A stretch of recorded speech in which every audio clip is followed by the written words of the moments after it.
My name is Nancy Schlenke Hale, and I live in St. Peter's and a member of All Saints Church. And I'm Sherry Omas Maher. I've lived in St. Peter's my entire life, and the reason I got involved was because there was a lot of stuff in my mom's attic. And when anybody died, we went and cleaned out their house, and it all went up my mom's attic, and that's how I found a lot of stuff. And then I got her involved. Yes, and so Sherry's been involved with the Heritage Committee, I think, since its inception. Yeah. Which I don't know what year that was. Do you know? I know our first cemetery walk was in 1913. No, 2013. I'm sorry, 2013. Yeah. And Diana Valentine was instrumental in starting that cemetery walk. She was the church administrator for a long time, so. It focused on people that were prominent citizens in the area and that were a positive influence. So. And our Heritage Committee is responsible for doing a cemetery walk every 2 years. We always do it on the odd years. So we did not have one this past year, but we have one coming up next fall.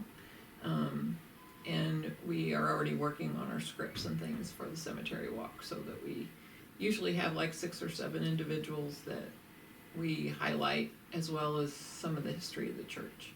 And our committee gets gifted a lot of things from residents of the community, and so then we are trying to sort those things out and actually make like a little mini museum that people will be able to view, but we're still deep in the trenches there trying to sort that stuff out. So. And one thing I learned was a graveyard is a burial place next to a church, where a cemetery is not. And so it's actually called a graveyard. And, so I thought that was kind of interesting. Yeah. Yeah. Okay. So is the Heritage Committee the first thing you guys have been involved with? In regards to history preservation, specifically through cemetery walks or the church? Well, other than, we've always been involved in church, and, when we lived with my uncle, Frank Omas, he would always tell us history stuff, so it was kind of like, it was inbred in you, I know your dad, he was Slinky, so, he was a farmer. He was involved in, he went to church there at All Saints and grew up in that environment, in that community. I guess the church has a lot of records. Some of the originals are actually locked up in the parish office, but we have several that are locked up in our heritage room in the ministry center. And so we're going through deeds and a lot of documents that, some of them the church has provided for us, some of them people just bring to us, and so we have to sort out as to what is this, and is this something we need to keep, and so we have records from the cemetery. We have a book of baptisms, marriages, and deaths that we have. It goes back to the early 1800s, so it's a lot of information that we have. And we have school records, some of the school records. Matter of fact, Sister Petronella, she was a precious blood nun. She taught Nan and I, and she taught our fathers. And I said, Sister Petronella, do you remember my dad? Oh, I remember Joey and Ollie. Oliver was her dad. Joseph was my dad. So I went home and told my dad, and he said, my God, I thought she was old when she taught us.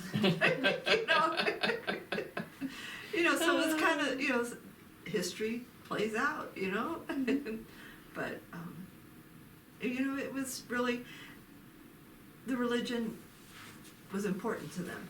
The people, it took the present church that's standing right now, it took 50 families to help build the shell. And Joachim Omas, he was my great-grandfather, he helped with building the church too. So you want us, Claudia, to talk about the 200th anniversary yet, or we want to do something else? I think we'll get to that. First, Okay. I want to ask you guys, like, if you guys could give a brief, like, history on the church itself. I know there was several churches built to get to the one we currently have. So do you Yes. guys want to give a quick Sure. little rundown? The church actually was started because in 1815, Trappist a Trappist priest that had been coming to the community, how they didn't have regular masses, they didn't have a church, and he would come up the Darden, what they called then, or Darden River, which is now Darden Creek, and as he would come down in his boat, he would ring a bell, and he would let the people know that he was there, and then they congregate in somebody's house and they would have mass. And he told them, he put the bug in their ear and said, you really need to build a church. So in 1815, the idea started. Their first church was built along the Darden River in 1819. And my Uncle Frank told me that was on the east side. Okay, Yeah. so and then, because we have different documents that say the first one was on the east side of the Darden River, or it was on the west side, and then, so the next church was on the west side, I guess, and I think that was in 1823 or thereabouts, and then finally, with all the flooding and all the different people coming into the area, they finally realized they needed to build a church up on the hill. So they went ahead and built our first church on the hill, but they built it too small. And so then they said, okay, because it was 1836 that they got the land and built the third church up on the hill. Yeah, I believe so. And in 1874, then they realized they needed to have a bigger church. So that is the current church. That is our fourth church building that they started in 1874. But the 50 families that built it didn't have enough money to complete the church. So we are told that when they first built it, there were actually no windows in the church. They left spaces for windows, but they didn't have the ability to pay for windows, and it was just a shell. And they hadn't built the sacristy either. No, that No, was they had the- addition. Yeah, that was So, later. Yeah, it was built in stages and finished in stages, and so it was a long time coming. Work in progress. Yeah, so it's a beautiful church, though. If you get a Yeah. chance to come, you need to go visit it. So. All right.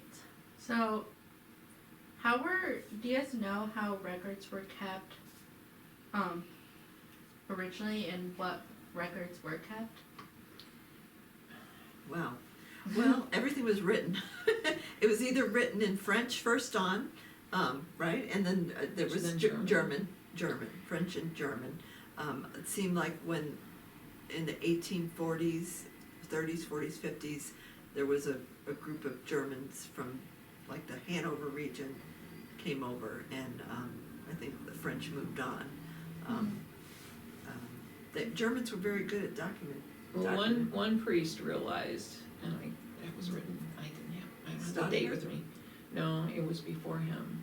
But, I think, but one of the priests realized that we needed to have records of all the things that were happening. And so he was one that was started taking records, and so then he started documenting the births and the baptisms and the marriages and the deaths.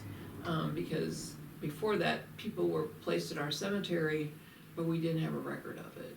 And we're still finding that now, where we have on Find a Grave, you'll find a picture of a tombstone, but it's not listed in our cemetery book. And so then, but if they list the longitude and latitude, then we can go ahead and at least find where they're supposed to be. Because unfortunately, 2 or 3 years ago, our cemetery was vandalized, and they destroyed or damaged 42 of our historic tombstones, knocked them off their pedestals, or actually couple of them were really crushed into small pieces, and so we're trying to find where some of those are, because some of them we have the tombstone, but we don't know where they're supposed to be Right. because they threw One them of around. them was George Gaddy, and the person that made the stone, he had his name written on the stone, Signature, and signature. We still have his signature, but it was sad that they destroyed the. So his family's actually, and Trish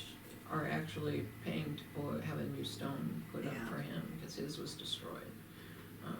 So it was very sad. That's horrible. Yes. Yeah. And he was supposed to be a member of the Revolutionary War too, but we don't have documentation. We're still They're looking for working that. on it, Not yeah. like Bernard. Etienne Bernard. Etienne Bernard. He's and the Saint Carlos, the Fort Gore. Carlos in St. Yeah. Louis. Yeah. So, but he had his recognition by the daughters and sons of the American Revolution. Mhm. Mm-hmm. Actually had a celebration last year. I Yeah, think. 2023. And Yeah, and there were several descendants that came to that. yeah. I had like a little spiel that I said, and I said, you know, if Etienne was here, because there were so many, there were at least 50, I said, this would be one hell of a family reunion. It was very well attended. Yeah, it was by well his attended. family. So, and Yeah. then the two organizations had a lot of people there too, which was Mhm. great. So it was a nice celebration for them. Yeah. So I know you already mentioned one priest that was really instrumental with keeping records or like starting records. But do you guys have like any like personal records of any other priests, whether it was like journals or letters or Well- things that like you that a past priest had kept that is helpful whenever like creating a line of history for the church? Well, Father Mike Henning was instrumental in looking into the history. I remember him being, and he's from St. Charles. He was real instrumental in trying to document stuff and save stuff, in Mhm. other words. So I know he was one of them that was prominent. He's fairly recent. Yeah. I don't know the other records. We don't have, as far as we know, we don't have any journals or anything like that Mhm. that a priest wrote. Someone took the responsibility to document a lot of this information. Some of it so detailed as to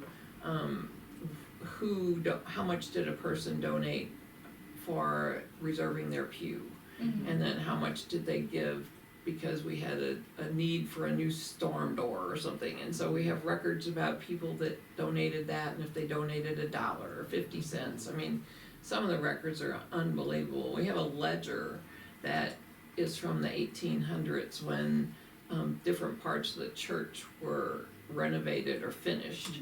And you can see in some of it's written in German, but some of it is written in English so we can understand what it says, but otherwise we have a good translator on our committee too, so. Well, I remember they talked about the boiler. It heated the school and the church, and there was, but, it's, who documented that, I have no idea. Yeah. All right. So, obviously, All Saints has a very long and deep history. What are steps that are taken to ensure that the church's history is preserved, like currently? Well, we have an archives room, and we have a lot of, like, on the walls, if they were baptized, when we frame certificates, we frame them. So that's one thing. That room looks pretty good. Then there's another archives where we have boxes and boxes of stuff that we have to look through yet. And we're trying to, there's like a display window, and we're eventually going to try and have like file cabinets that look out towards the windows and display different items. So that's one thing that we're That's working on. a work in progress. Yes, yeah. We also, I was gonna say, we had, with our anniversary celebration last year, we had every week an article written that was about something about the history of the church, as well as a photo on the front of the bulletin. So I think a lot of people learned a lot about our history at that time through that mechanism. Mm-hmm. And then we also did a calendar for the year that we had historical pictures in and talked about different things that happened in the histories of the church. So I think those were two ways that we helped to inform some of the congregation. And people seem to like it. They really Yes, they really did. Oh. They wanted us to continue, but Yeah. it's a lot of work. Yeah, So we'll see. It may be negotiated into a, maybe quarterly. yeah, quarterly or monthly, but not every week. It was just a Yeah. real hard thing to get done. But I mean, it was worthwhile. People really did enjoy it. Yeah. So Do you want to go ahead now and talk about the 200th anniversary and how, like what you guys did to present to the community or ways to honor the history of the church? Well, we had a get together, remember, in we had one in November 1st of 2022 is when the celebration started. That's All Saints Day, and then it ended November 1st of 2023 with high masses at both of those, and then we had, after the mass, there was a dinner that the congregation was welcome to attend, and Cardinal then Mitch Brzezinski. He was there too. he came at the 2020. It was at the end. He came to the 2023 one. Yeah. And Archbishop Carlson, I think, came to the 2022 one. And so that was really good. So after the masses, we had the dinners, after the big celebrations. And then we had a cemetery walk in October of 23 with, like we do every other year.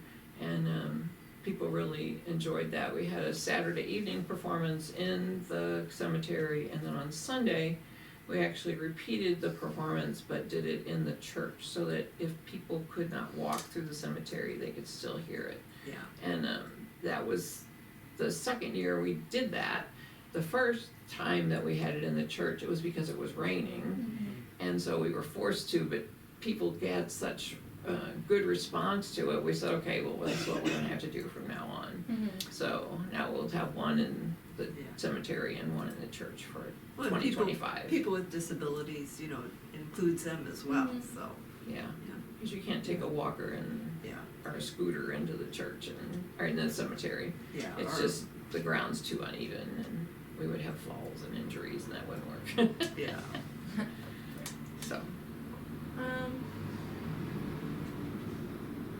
Let's see. I know you guys talked about the stained glass windows being like the original windows that were put in the current church right now. Besides the windows, is it important to try to maintain like the original like parts of the church, like the structures themselves? Yeah, last year, I think it was last year, they scraped like the wood and put insulated glass. like plexiglass. Yeah, to protect the windows. Yeah, they had them because- cleaned really well Yeah, first, cleaned well, and yeah. then they put this plexiglass over it so that we don't have to worry about the environment. Damaging them. Yeah, Right. like hail or something, you know.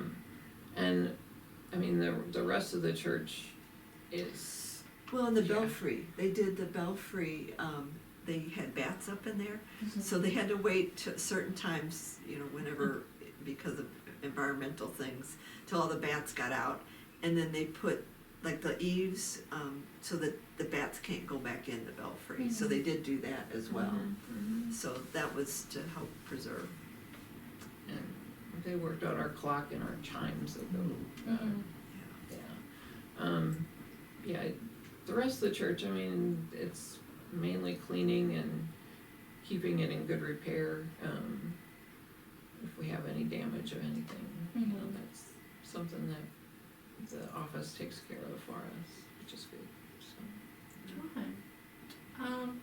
I know previously you guys talked about the donations that you guys receive from like members of the community, where usually when like someone they know or relative passes away and they have all these religious things, what kind of things are brought to you guys? Oh. I know it's a lot. A lot of crosses, a lot of rosaries, right, Ian? Yeah, we have rosaries.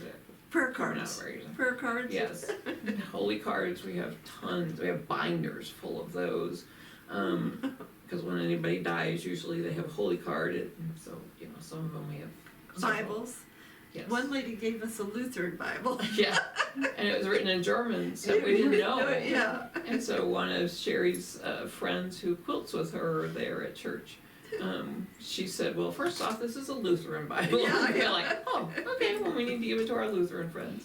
Yeah. But I guess the crosses that people used to get for the last rites, and that has oils and candles and things in it, I bet we have 7 or 8 of those. Yeah. We have a lot of photos, some books. We just get an assortment of all kinds of things. So we have a lot of certificates and things and boxes of this stuff that we're still currently going through. It's a lot of work, but I mean, it's amazing what you find. We have Sister Petronella's desk that she used in the school. And then also most recently, we had a lady that was a parishioner, Laverne Schlenke. She had the organ that was in our school. There was a chapel, and this organ was in the chapel. So it was in her basement, yet her cousin, our relative, had the pipes. So they're going to be donating those to us as well. So we made room in our archives room to display that, because it's not a very big organ, but it was like, at that time, I know my brothers did this, at the school, they, instead of going over to church, they would go to the chapel. So, it was just. And right now, the chapel at the school is the library. Yeah. So they have stained glass windows in it too, and so they preserve those real well, take care of them. And it has the list of names of who donated those. I think Roper maybe was one of them. Yeah, There was 3 different families Yeah. that donated to Catholic And in the schools. sacristy, also there's got stained glass windows, and they've got their names listed as well. So. Which is helpful for us. Yeah. Otherwise, we don't always know who Yeah. did something, so it's great. Yeah. I know you guys get a lot of things, but what is usually kept and what is disposed of? Or do you guys just keep everything in? Well, what we keep is what's pertinent to All Saints, because, I mean, we had one lady, she didn't want to throw it away, but it didn't really pertain to All Saints. So we try to give stuff that maybe would be to Cotteville, St. Joe's and Cotteville, their stuff. And graciously, we try to make a list and explain to them that we can't, accept that. Otherwise, we'll get back with them. But I think it's a German thing. Everybody like to keep stuff. Well, and I mean, we have a lot of things donated to us that's about the history of St. Peter's, so then we can pass it on, because they have a historical group as well. Yeah. So we donate to them. But now, since we were getting so much stuff just dumped off in the office, we've actually made a form for the office to use so that the people can fill it out. Sometimes we don't even know what the purpose of this item was. Yeah. And so then that way they can tell us a little bit of history of it. And then it says at the very bottom of it, if this is not, this is something we are not able to keep, would you like us to dispose of it, or would you like us to call you and you can pick it back up? Yeah. And so that's been helpful, because otherwise before, sometimes we didn't know who brought it, we don't know what it was supposed to do, and so it's great to have some history of it and permission to either move it on or give it back to them. So Okay. I know All Saints is one of the oldest churches in the area, so there was a lot of founding families that had connections to the church in one way or another. Are there any founding families or important people buried in the church? I know we talked about a couple, but do you guys want to touch on a couple more? Well, we have several people that, you know, that participated in the Civil War, several men. A lot of times the Germans were against slavery. So we have several people. We have Kenny Heitzman. He was a baseball player in 1950s. I know he was in the World Series. Yeah, but he played for Pittsburgh. Oh, yeah. Can't hold everything. Yeah, that's true. Yeah. Can't win them all. No, that's right. Yeah.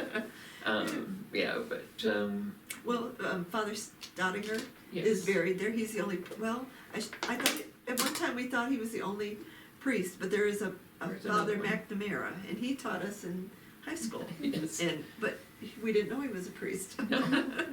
Yeah, Father Stottinger apparently was a priest who was with us shortly after he was ordained, and then he was moved to another parish in the city, and then he asked to be moved back to the country because he really enjoyed All Saints. And so the people loved him so much that when he passed away, they built this huge monument to him at his grave. And so we've had him in the cemetery twice, the cemetery walk twice. Yeah. But he has a lot of history with the church, so that's one of the. He's on the highest point of the church on the hill. Yes. Yeah. So he was loved by many. Mm-hmm. I also wanted to ask where the slogan "Beacon on the Hill" came from. Now that I remember. Well, there's lights that shine on the church, so it just kind of took.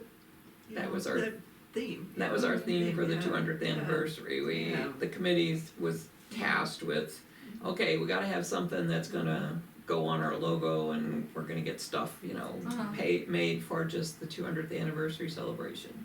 And so one of our 200th anniversary committee members said, "How about Beacon on the Hill?" Yeah. And everybody just loved it because it's amazing how many people come to the church because they've driven by and they've seen it from the highway. And that's the way many people, even now, actually know that the church is there. Matter of fact, we were cleaning tombstones, and we had a kid come by, and well, he was probably college. I call him a kid, but he said, "Well, I was driving on 70." He said, "I saw the steeple," and he started walking out in the cemetery and asked us what we were doing, and we explained to him we were preserving these stones, cleaning. Trish Walters, she taught us how to do it properly. And so he talked to us for the longest time. I mean, and I said, "Well, you're always welcome. It's Anybody's amazing always welcome." how many people find out about the church just by driving by. Yeah. And then we've had many people come and join the congregation because they said they felt so welcome there. So we hope that we continue with that attitude and just welcome people. And if they're just traveling through and they see us, come by, and that's great. Yeah. I only have a couple questions left, but I wanted to touch on like family records and genealogy. Do you guys get a lot of people that go to the church wanting to find like records on their families, or like people that were buried there or baptized there? I don't know that because I don't work in the office, but periodically, didn't you have somebody that asked you to look something up? Yeah, we a lot of people originally, when we do the cemetery walk, we sell tickets like a couple weeks before. And we had someone, when I was selling tickets one Sunday morning, that this couple came up to me and they said, "We know our grandfather is buried in the cemetery, but we've been through there and we can't find him. Is there any way you could tell us where he is?" And so it was very interesting. I did, with our cemetery records, was able to see what row he was in. And he was actually married, and his wife actually had been married before. And so her first husband had passed away, and so he was actually buried on top of his wife, but she was really buried with her first husband, And so they did have it on the tombstone, a little small section, but it was under a different name at the top. And so that's why they couldn't find him. And I got her email address and I sent her the message and she sent me back and she goes, "We've been there, it's so fun, thank you so much, we couldn't find him." And I was like, well, that's because his name was really small kind of on the tombstone, but it was good. But yeah, periodically people call and just say, we can't find them, we don't know where they are. Hopefully it's one that, we still have the tombstone up and, not one that we've lost. But the cemetery records are interesting, and working with things like Find a Grave and trying to find information about where some of our people are buried. She's the techie person. Yeah. Her and Whatever. Trish. Yeah. But I use Find a Grave, and because the cemetery committee gave me a list of people that they said, we have no idea where they are. Can you see if you can find them? So that's how I use Find a Grave, because sometimes the people actually have a picture of the tombstone and actually the longitude and latitude, so that will tell us where they are in the cemetery. So periodically they call us and say, we don't know where they are. Can you find them? And there is a section just for children too. There is an area yeah. for infants and children. So I thought that was interesting. Yeah. Alright, do you guys have anything else you want to bring up? Information we haven't touched on yet? I just love history and learning, so. And there's a lot of it Yeah. with All Saints. Yeah. So, but we do encourage anybody, if they want to come on by and see the church. It's beautiful. It's open Monday through Saturday from like 6 in the morning till like 6 at night, and then on Sundays it's open from 6 to noon, and then they close it for the afternoon and evening. They're always welcome. You can join our archives committee. It's usually the second Monday of the month Yes, sir. at 6:30. Or if you have things you'd like to donate from Yeah. your family, we would love to take a look at them, so if it's related to All Saints. I can't think of anything else. You're but, welcome to come. Okay, I think that is all I have. Okay. Thank Okay. you so much Well, thank you. for all your information. All right, well, we'll be back.